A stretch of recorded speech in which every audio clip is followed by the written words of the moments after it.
समजा कल्पना करा की दोन माणसं आहेत. दोघांचाही पगार अगदी समान आहे.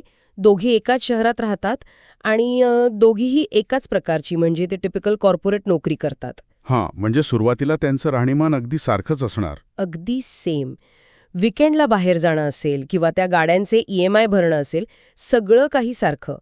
पण बरोबर 10 वर्षानंतर आपण जेव्हा त्यांच्या आयुष्याकडे पाहतो, तेव्हा तेव्हा चित्र पूर्णपणे बदललेलं असतं. हां, त्यातील एकाकडे भरपूर बचत आहे, उत्तम इन्व्हेस्टमेंट्स आहेत आणि सर्वात महत्त्वाचं म्हणजे उद्या जर त्याला ती नोकरी सोडावीशी वाटली तर तर त्याच्याकडे तसा निर्णय घेण्याचं स्वातंत्र्य आहे.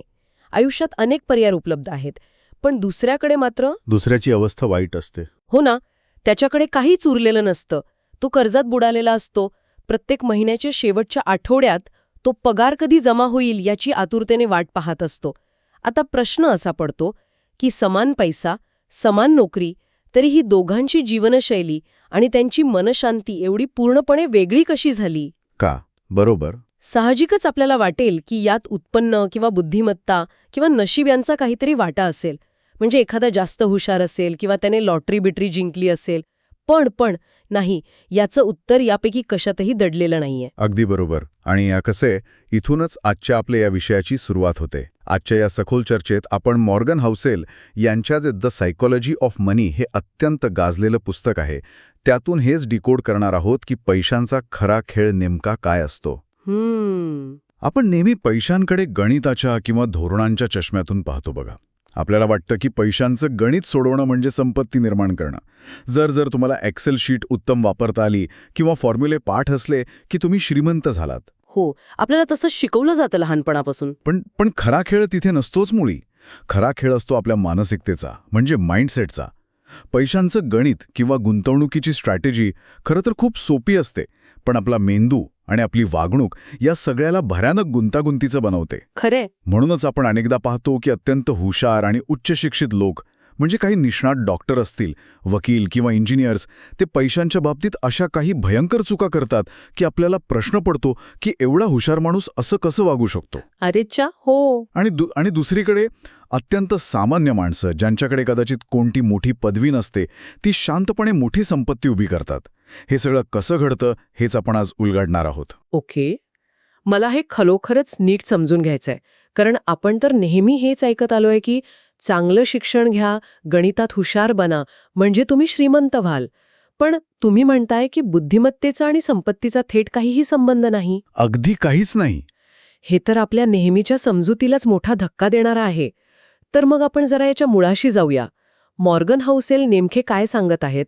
आपण पैशांबाबतचे निर्णय नक्की कसे घेतो? जर गणित नाही तर मग काय चालवतं आपले निर्णय?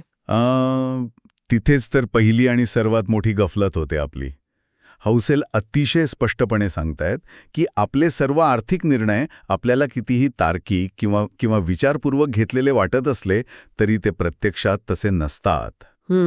ते पूर्णपणे आपल्या वैयक्तिक आर्थिक इतिहासावर अवलंबून असतात, विशेषतः आपल्या बालपणातील अनुभवांवर. आता हे कसं काम करतं ते आपण एका उदाहरणाने पाहूया. हो, सांगा ना. समजा एखाद्या व्यक्तीचे बालपण अशा घरात गेलंय जिथे पैशांची नेहमीच प्रचंड चणचण होती. आई वडिलांचे पैशांवरून होणारे वाद त्याने पाहिलेत. तो आर्थिक संघर्ष त्यांनी रोज अनुभवलाय. अशा वातावरणात वाढलेल्या मुलाचा मेंदू नकळतपणे एक धडा शिकतो. कोणता धडा? तो शिकतो की पैसा ही अत्यंत दुर्मिळ आणि धोकादायक गोष्ट आहे. तो कधीही संपू शकतो आणि जर तो संपला तर घरात भयंकर ताणतणाव निर्माण होतो. त्यामुळे जेव्हाही पैसा मिळेल तेव्हा तो घट्ट पकडून ठेवा. म्हणजे एक प्रकारची भीतीच त्यांच्या मनात बसते. बरोबर. अशा व्यक्ती मोठेपणी पैसे खर्च करायला किंवा शेअर मार्केटमध्ये इन्व्हेस्ट करायला प्रचंड घाबरतात. ते कदाचित आपले पैसे फक्त बँकेत किंवा अगदी गादीखाली लपून ठेवणं पसंत करतील, कारण त्यांना सुरक्षितता हवी असते, रिटर्न्स नको असतात. थांबा. मला हे थोडं प्रोसेस करू द्या.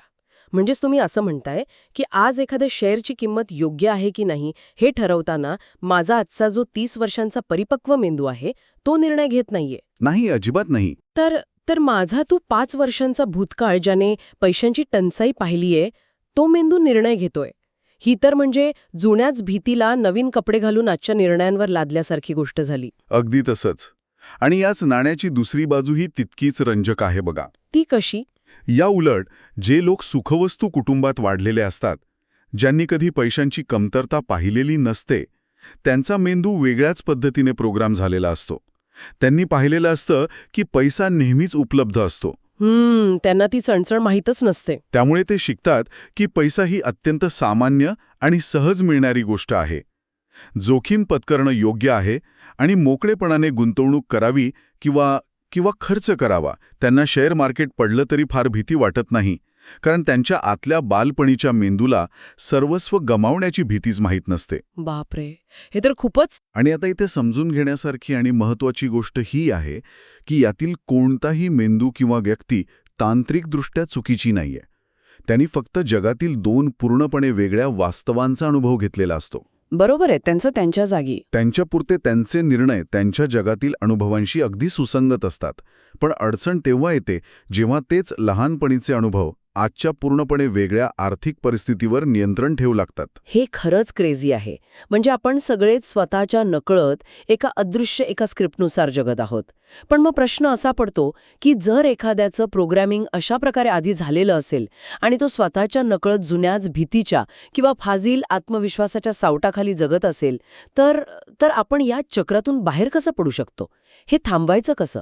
हा अत्यंत महत्त्वाचा प्रश्न विचारलात तुम्ही. आणि याचं उत्तर थोडंसं अस्वस्थ करणारं असू शकतं. का? काय आहे उत्तर? कारण यावर कोणतीही जादुई पद्धत किंवा रातोरात काम करणारं सूत्र नाहीये. हाउझल सांगतात की जाणीव किंवा अवेअरनेस हाच यातून बाहेर पडण्याचा एकमेव मार्ग आहे. म्हणजे फक्त अवेअर राहणं. हो.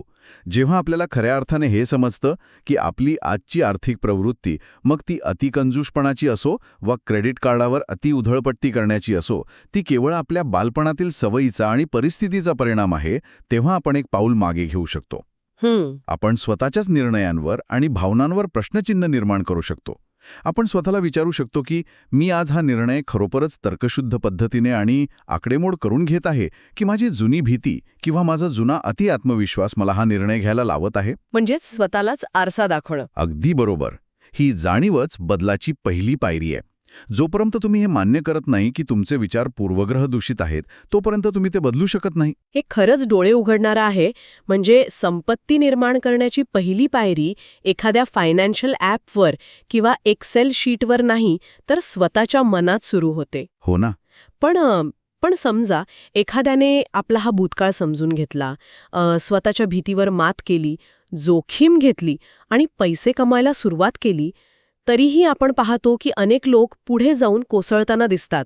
एखाद्याने कोट्यावधी रुपये कमावले तरी तो अचानक सगळं गमवून बसतो. असं का होतं? कारण भूतकाळ समजला तरी पुढे आणखी एक अत्यंत मोठा आणि अदृश्य असा सापळा आहे.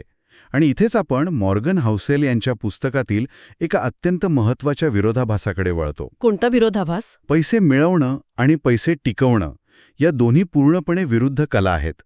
बहुतेक लोक या दोन गोष्टींना एकच समजण्याची खूप मोठी चूक करतात बघा. त्यांना वाटतं ज्याला पैसे कमवता येतात त्याला ते आपोआप टिकवताही येतात. पण तसं अजिबात नसतं. विरुद्ध कला म्हणजे काय?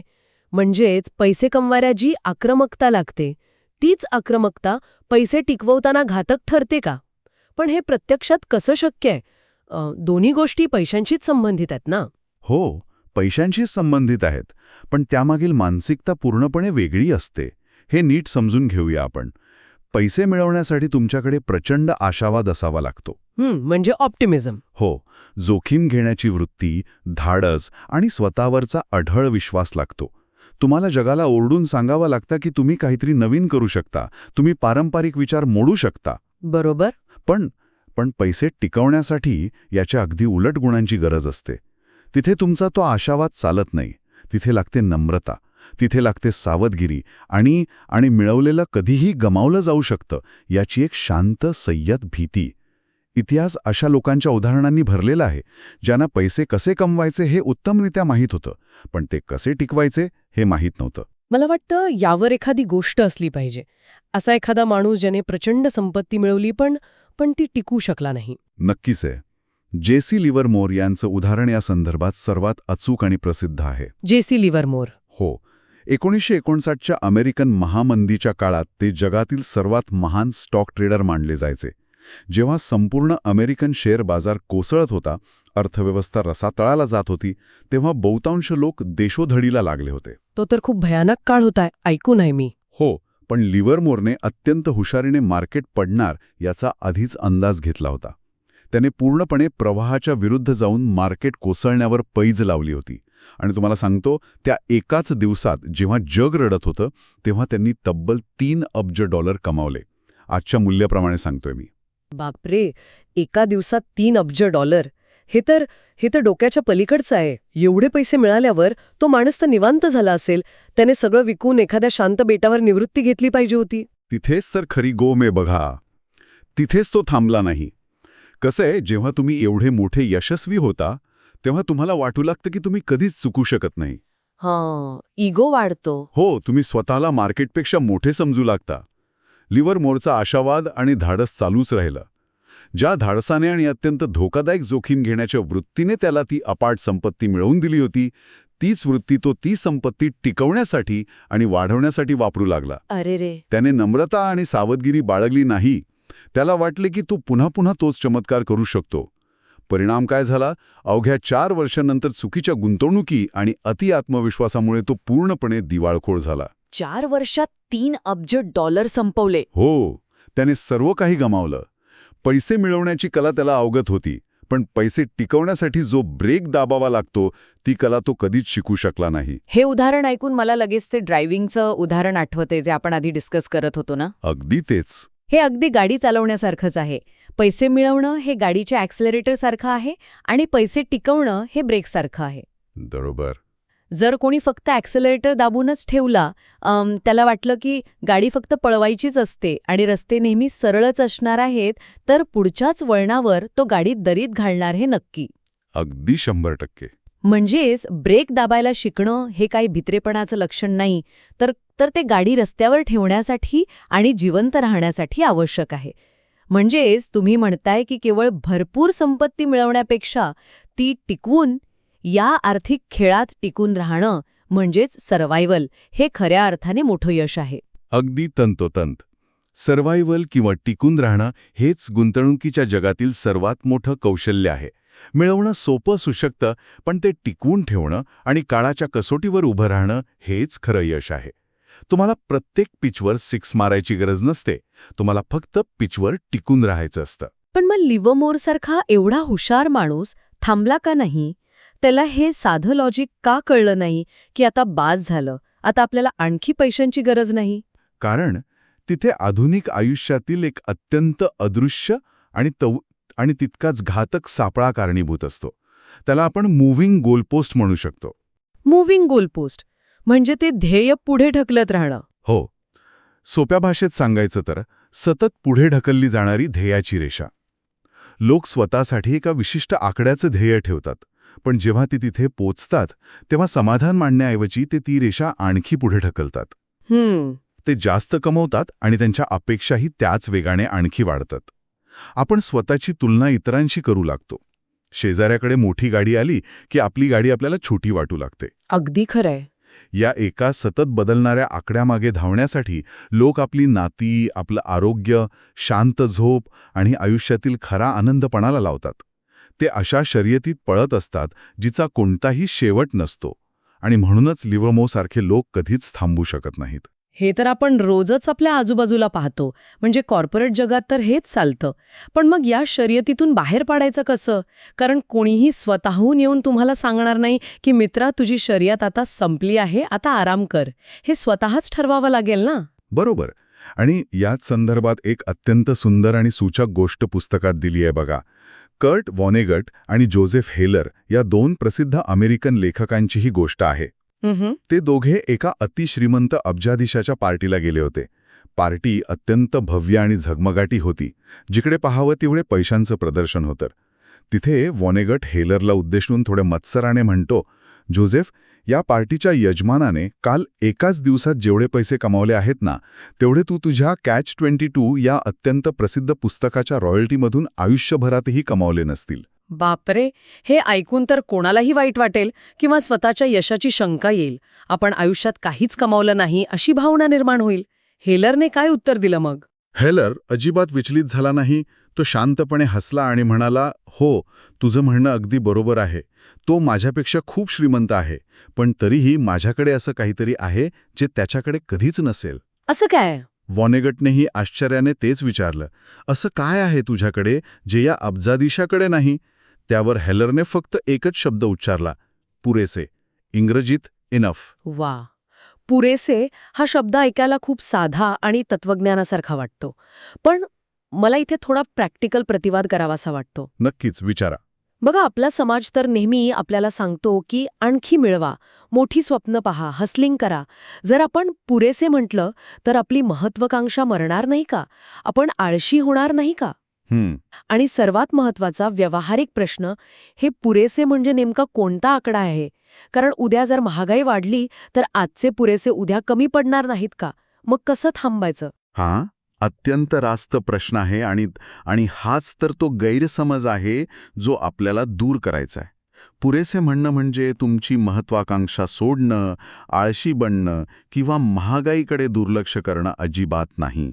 मग नेमकं काय आहे? हे नीट समजून घ्या. पुरेसे हा कोणताही स्थिर आर्थिक आकडा नाहीये. तो एक निर्णय आहे. हा निर्णय स्वतःच्या इगोला म्हणजे अहंकाराला ब्रेक लावण्याचा. जेव्हा तुम्ही पुरेसे म्हणता तेव्हा तुम्ही महागाईसाठी तरतूद करणं थांबवत नाही, तर तुम्ही लाईफस्टाईल इन्फ्लेशन थांबवता. अच्छा, म्हणजे पगार वाढला की लगेच खर्च वाढवणार. हो ना. पगार वाढला की लगेच गाडी बदलण्याची किंवा शेजाऱ्यापेक्षा मोठा टीव्ही घेण्याची जी ईर्ष्या असते त्याला तुम्ही ब्रेक लावता. हे ठरवणं आहे की मी स्वतःची तुलना जगाशी करत अशा शर्यतीत धावणार नाही जिचा अंत मला माहीत नाही. बरोबर आहे. जर तुम्ही स्वतःसाठी पुरेसे म्हणजे काय हे ठरवू शकला नाहीत, तर तुम्ही आयुष्यभर फक्त एका अदृश्य गाजरामागे धावत राहाल. आणि सर्वात भयंकर गोष्ट म्हणजे जेव्हा तुम्ही वयाच्या 60व्या किंवा 70च्या वर्षी थांबाल, तेव्हा तुमच्या बँक खात्यात भरपूर संपत्ती असेल, पण आतून तुम्ही पूर्णपणे रिकामे झालेले असाल. पुरेसे हा शब्द तुम्हाला त्या रिकामेपणापासून वाचवतो. हे खरंच खूप खोलवर विचार करायला लावणार आहे. म्हणजे पुरेसे हा जर आपला ब्रेक असेल, जो आपल्याला दरीत कोसळण्यापासून वाचवतो, तर मग आपली संपत्ती वाढवणारं इंजिन कोणतं? कारण नुसते ब्रेक दाबून गाडी तिथेच उभी करून तर चालणार नाही. आपल्याला इच्छित स्थळी पोचायचं असेल तर संपत्ती वाढावी तर लागेलच, इंजिन तर चालू ठेवावंच लागेल. आणि तिथेच आपण पैशांच्या जगातील सर्वात मोठ्या, सर्वात शक्तिशाली आणि तरीही सर्वात जास्त गैरसमज असलेल्या संकल्पनेकडे येतो. चक्रवाढ व्याज किंवा ज्याला आपण कंपाऊंडिंग म्हणतो. कंपाऊंडिंग, हो. सर्वांना असं वाटतं की संपत्ती वाढवण्याचं रहस्य म्हणजे बाजारातील सर्वात चांगला परताव्याचा दर शोधणं, म्हणजे रेट ऑफ रिटर्न किंवा खूप मोठी रक्कम एकाच वेळी गुंतवणं. पण तसं नाहीये. या चक्रवाढ व्याजाच्या इंजिनातील सर्वात महत्त्वाचा आणि तितकाच दुर्लक्षित घटक परतावा नाही, तर वेळ आहे. वेळ म्हणजे फक्त वाट पाहणं. हे इतकं शक्तिशाली कसं असू शकतं? आपण तर नेहमी ऐकतो की शेअर मार्केटमध्ये टायमिंग महत्वाचं असतं. तुम्ही म्हणताय की नुसतं वेळ महत्वाचा आहे? होय, आणि यामागील ताकद जर प्रत्यक्षात समजून घ्यायची असेल ना, तर वॉरन बफे यांचं उदाहरण पाहावं लागेल. आज वॉरन बफे यांची एकूण संपत्ती सुमारे 100 अब्ज डॉलर्सच्या घरात आहे. जगातील सर्वात यशस्वी गुंतवणूकदार म्हणून आपण त्यांना ओळखतो. पण यातील सर्वात आश्चर्यकारक आकडेवारी काय आहे माहितीये? काय? त्यांची ही जी 100 अब्ज डॉलर्सची प्रचंड संपत्ती आहे, त्यातील तब्बल 95% संपत्ती त्यांनी त्यांच्या 65व्या वाढदिवसानंतर कमावली आहे. एक मिनिट, काय? 65व्या वाढदिवसानंतर 95% संपत्ती? हो. हे कसं शक्य आहे? म्हणजे त्यांनी त्यांच्या आयुष्याची पहिली 65 वर्ष जे कमावलं ते फक्त 5% होतं. हे गणित तर अगदीच विचित्र वाटतंय. हे विचित्र वाटतं कारण आपला मेंदू कंपाऊंडिंग समजण्यासाठी बनलेलाच नाहीये. तो नेहमी सरळ रेषेत विचार करतो. हे चक्रवाढ व्याजाचं खरं रहस्य आहे. कसं काम करतं हे नक्की? एका उदाहरणाने पाहूया. समजा डोंगराच्या माथ्यावरून तुम्ही बर्फाचा एक छोटा गोळा खाली ढकलून दिला. सुरुवातीला तो गोळा खूप लहान असतो. तो जसा जसा खाली घरंगळतो, तो स्वतःभोवती आणखी बर्फ गोळा करतो. पहिली काही वर्ष तो गोळा अगदीच साधारण गतीने वाढतो. पण जसा त्याचा आकार वाढतो, त्याचा सरफेस एरिया म्हणजेच पृष्ठभाग वाढतो आणि मग तो एका फेरीत जेवढा बर्फ स्वतःकडे खेचतो, तो सुरुवातीच्या त्या पूर्ण गोळ्यापेक्षाही मोठा असतो. अरेच्चा, हो. हीच कंपाऊंडिंग आहे. वॉरन बफे यांच्यापेक्षाही जास्त दराने किंवा जास्त वेगाने परतावा मिळवणारे अनेक गुंतवणूकदार या जगात होऊन गेले आहेत. पण तरीही बफे महान ठरले कारण ते त्यांच्या परताव्याच्या दरामुळे नव्हे, तर त्यांच्याकडे असलेल्या वेळेमुळे. त्यांनी वयाच्या अवघ्या 10व्या वर्षी गुंतवणूक करायला सुरुवात केली. बापरे, 10व्या वर्षी? हो, आणि ते कधीच थांबले नाहीत. त्यांनी चक्रवाढ व्याजाला ती एकमेव गोष्ट दिली जिची त्याला सर्वात जास्त गरज असते, अमर्याद वेळ. कंपाऊंडिंगची खरी जादू ही शेवटच्या काही वर्षांत दिसते, सुरुवातीला नाही. हे खरंच थक्क करणार आहे. म्हणजे तो बर्फाचा गोळा घरंगळत ठेवणं महत्वाचं आहे. अगदी बरोबर. बहुतेक लोक काय करतात, ते परिपूर्ण गुंतवणुकीच्या शोधात असतात. कोणती योजना सर्वात जास्त परतावा देईल, कोणता शेअर रातोरात दुप्पट होईल, याच्या शोधात ते महिने किंवा वर्ष वाया घालवतात. पण तुम्ही जे सांगत आहात त्यानुसार परिपूर्णतेच्या मागे लागण्यापेक्षा सुरुवात करणं आणि महत्वाचं म्हणजे कधीही न थांबणं हे जास्त महत्वाचं आहे का? 100%. उत्कृष्टतेच्या शोधात किंवा परफेक्ट टायमिंगच्या शोधात वेळ घालवण्यापेक्षा आज, आत्ता जी काही छोटी सुरुवात करता येईल ती करणं आणि अत्यंत संयमाने बाजारात टिकून राहण्याची तयारी ठेवणं हाच चक्रवाढ व्याजाचा खरा पाया आहे. तुमची गुंतवणूक परिपूर्ण नसली तरी चालेल, तुमचा परतावा अगदी सरासरी असला तरी चालेल, पण ती गुंतवणूक सातत्यपूर्ण असली पाहिजे. वेळ हा असा जादूगार आहे जो तुमच्या छोट्याशा आणि अगदी सामान्य वाटणाऱ्या गुंतवणुकीलाही महाकाळ संपत्तीत बदलू शकतो. फक्त त्याला डिस्टर्ब नाही करायचं. अगदी. अट फक्त एवढीच की तुम्ही त्याला आपलं काम करण्यासाठी पुरेशी संधी आणि पुरेसा वेळ दिला पाहिजे. मध्येच तो बर्फाचा गोळा फोडायचा नाही. क्या बात आहे. मग आता आपण आजच्या चर्चेच्या अगदी सुरुवातीला जो प्रश्न विचारला होता त्याकडे परत येऊया. त्या 2 व्यक्तींची गोष्ट. हो, समान उत्पन्नवाले. हो, समान उत्पन्न, समान नोकरी, पण 10 वर्षानंतर एकाकडे सर्व काही आणि दुसऱ्याकडे काहीच नाही. आता मला यामागचं चित्र खूप स्पष्ट दिसत आहे. होय, कारण आता आपल्याला मॉर्गन हाउसेल यांची ती सूत्रे समजली आहेत. त्या 2 व्यक्तींमधील फरक त्यांच्या पगारात किंवा बुद्धिमत्तेत नव्हता, तर त्यांच्या मानसिकतेत होता. अगदी खरंय. एका व्यक्तीवर कदाचित त्याच्या बालपणातील गरिबीची किंवा असुरक्षिततेची अदृश्य भीती नियंत्रण ठेवत होती, तर दुसऱ्याने आपला आर्थिक इतिहास ओळखला होता आणि जाणीवपूर्वक तो त्यातून बाहेर पडला होता. बरोबर. आणि एकाला कदाचित पैसे कसे मिळवायचे हे उत्तमरित्या माहीत होतं, पण ते पैसे कसे टिकवायचे, गाडीला ब्रेक कधी दाबायचा हे माहीत नव्हतं. त्याने सगळा पैसा उधळून गमावला असेल. नक्कीच. आणि कदाचित त्यातील एक जण मूव्हिंग गोलपोस्टच्या मागे धावत सुटला असेल. सतत आणखी थोडे करत, शेजाऱ्याशी तुलना करत त्याने स्वतःचं आयुष्य, स्वतःची शांतता संपवली असेल. पण दुसऱ्याने वेळेवर स्वतःचा इगो बाजूला ठेवून पुरेसे म्हणजे काय हे ठरवलं होतं. आणि सर्वात महत्वाचं म्हणजे एकाने योग्य वेळेची आणि परिपूर्ण गुंतवणुकीची वाट पाहत वेळ वाया घालवला असेल, तर दुसऱ्याने लवकरात लवकर सुरुवात केली असेल आणि तो वेळ या चक्रवाढ व्याजाच्या जादूवर, त्या बर्फाच्या गोळ्यावर विश्वास ठेवून शांतपणे थांबला असेल. म्हणूनच आपण ठाणपणे म्हणू शकतो की तो दुसरा व्यक्ती ज्याने संपत्ती निर्माण केली तो पहिल्या व्यक्तीपेक्षा अधिक हुशार किंवा अधिक नशीबवान नक्कीच नव्हता. त्याला फक्त एक गोष्ट समजली होती, पैशांचा खरा मानसिक खेळ. त्याला स्वतःचा इतिहास ओळखता आला, त्याला टिकून राहण्याची म्हणजे सर्व्हायव्हलची कला समजली, त्याला पुरेसे असण्याची शांत जाणीव झाली आणि त्याने वेळ या सर्वात मोठ्या अस्त्राचा वापर केला. या 4 अत्यंत साध्या पण शक्तिशाली गोष्टींचं महत्त्व त्याला उमगलं होतं. आणि याच गोष्टी कोणत्याही माणसाचं आर्थिक आयुष्य घडवतात किंवा कायमचं बिघडवतात. किती अप्रतिम आणि स्पष्ट मांडणी आहे ही. आपण सगळेच आपलं आर्थिक जीवन, त्यातील रोजचा ताणतणाव आणि गोंधळ सावरण्यासाठी आयुष्यभर नवनवीन धोरणे, गणिते आणि तज्ज्ञांचे सल्ले शोधत असतो.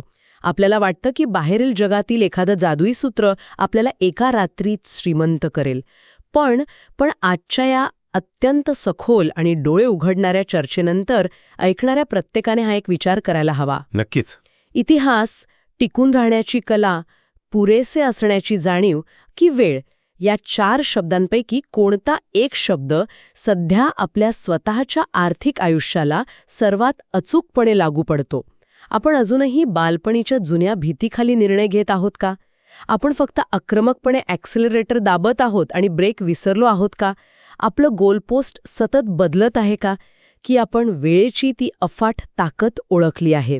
कदाचित बाहेरील आर्थिक जगातील शेअर मार्केटचा, महागाईचा किंवा अर्थव्यवस्थेचा गोंधळ मिटवण्याआधी आपल्या स्वतःच्या मनातील गोंधळ सोडवणं आणि त्या एका योग्य शब्दाचा शोध घेणं हीच खऱ्या श्रीमंतीची आणि खऱ्या अर्थाने शांततेची पहिली पायरी आहे.